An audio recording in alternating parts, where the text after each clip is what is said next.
Asalaamu calaykum waraxmatullaahi wabarakaatuhu. Dhammaan saaxiibayaal kusoo dhawaada channelka Farxaan Academy. Kulanti wacan wanaagsan saaxiibayaal. Maanta waxaynu qaadan doonaa 10 vocabulary. Waxaa ugu horeeya accident, shil, accommodation,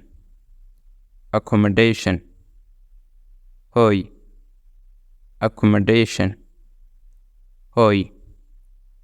company, shirkad,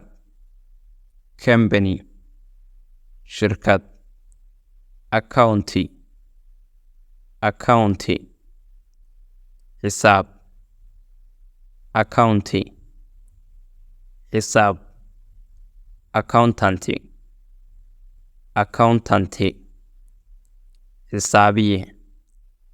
accountancy, xisaabiye, accurate,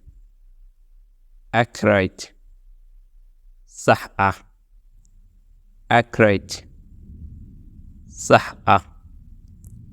ache,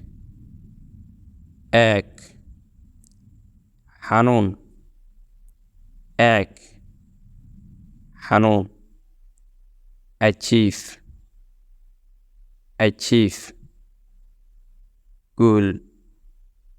achieve, guul, across,